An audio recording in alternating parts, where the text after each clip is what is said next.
El reporte entró como un traslado de rutina, nada fuera de lo normal. Un detenido a un trayecto corto a una patrulla. Eso es lo que decía el sistema. El sujeto fue asegurado a las 11:58 de la noche. Un procedimiento estándar. No se resistió al arresto.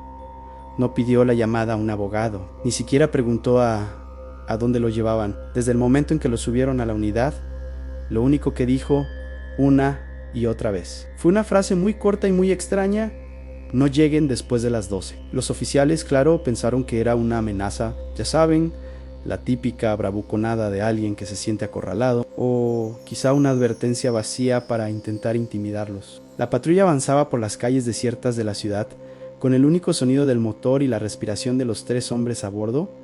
Todo parecía normal. Pero a las 12, en punto exacto, cuando el reloj digital del tablero cambió, el radio se apagó, no hubo estática. No fue una simple interferencia, fue silencio total. Un vacío absoluto en la frecuencia que los mantenía conectados con la central. Lo único que no se detuvo fueron las cámaras internas de la patrulla. Siguieron grabando. Y gracias a eso, sabemos lo que pasó después.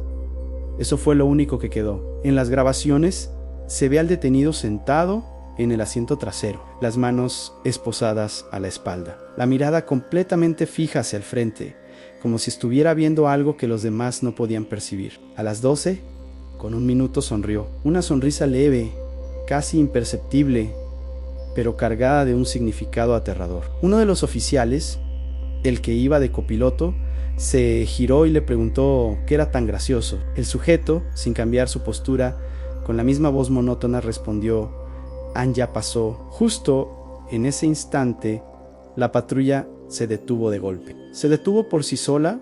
El motor seguía encendido. Las luces delanteras y las torretas aún iluminaban la calle oscura. Los frenos estaban completamente activados, como si una fuerza invisible los hubiera presionado hasta el fondo. Pero el tablero digital mostraba algo imposible. Yicabau 00 velocidad, 0 consumo de combustible, 0 señal de GPS, en todo estaba en 0. Era como si el vehículo hubiera dejado de existir en ese punto del espacio y el tiempo. Pero las cámaras de la unidad captaron algo todavía más inexplicable. Durante exactamente 36 segundos, el rostro del detenido dejó de reflejarse en el vidrio de la ventanilla. Los oficiales, confundidos, golpeaban el tablero, tratando de entender qué estaba pasando. El conductor intentaba acelerar, pero el pedal no respondía. Estaban atrapados, y en el asiento trasero, el hombre simplemente esperaba. Luego, tan repentinamente como se había ido, el sonido volvió. Eran las 12:02. La voz del operador de radio rompió el silencio. Unidad, confirme estatus. ¿Nos copia? El conductor, todavía nervioso y sin entender nada, tomó el radio y respondió: aquí, unidad. Todo en orden. Tuvimos una falla momentánea, pero no era cierto. Nada estaba en orden. Cuando los oficiales se giraron para revisar al detenido, se encontraron con el asiento trasero vacío. El hombre ya no estaba. Las esposas, aún cerradas y aseguradas, yacían en el asiento intactas. Las puertas estaban selladas desde adentro. Los seguros puestos, las ventanas subidas. No había ninguna forma física, ninguna explicación lógica de cómo pudo haber salido de ahí. La patrulla era una caja de metal sellada. Y él, simplemente, se había desvanecido. El incidente provocó una investigación interna inmediata. Los 2 oficiales fueron suspendidos mientras se aclaraba la situación. Se revisaron las grabaciones de las cámaras de seguridad de toda la ruta. Se analizaron los datos del GPS.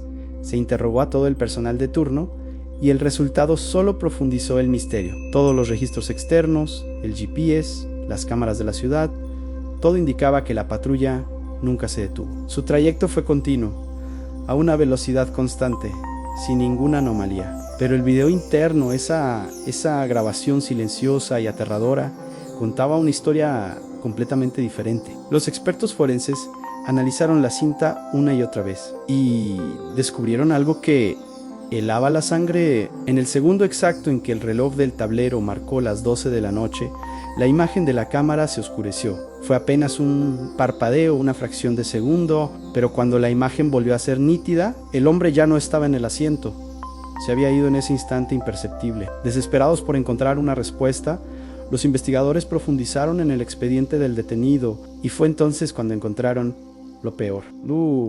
Imposible. Ese sujeto no tenía ningún registro vigente. Su nombre aparecía en el sistema, sí, pero su estatus era fallecido. La fecha de defunción registrada era de hace exactamente 11 años. La hora de la muerte en 12 de la noche. La causa oficial, algún traslado policial inconcluso. El vehículo en el que era transportado sufrió un accidente y nunca llegó a su destino. El cuerpo nunca fue recuperado del todo. Al final del archivo digital, casi como una nota olvidada por algún antiguo administrativo, había una advertencia breve y críptica. Decían: si este sujeto vuelve a subir a una patrulla, no debe cruzar las 12. El caso fue cerrado y clasificado como un evento no recuperable, un expediente guardado bajo llave que nadie volvería a abrir.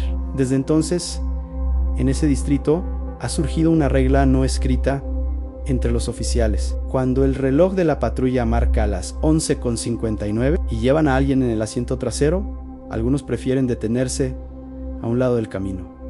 Esperan a que pasen esos minutos críticos. No lo hacen por seguir un protocolo, lo hacen por miedo a llevar de regreso a alguien que ya sabe perfectamente cómo y cuándo bajarse. Si estas historias te intrigan y quieres explorar más misterios que desafían la lógica, no olvides suscribirte y activar la campana. Cada semana traemos nuevos casos que te harán dudar de la realidad. Gracias por acompañarnos en este viaje a lo desconocido.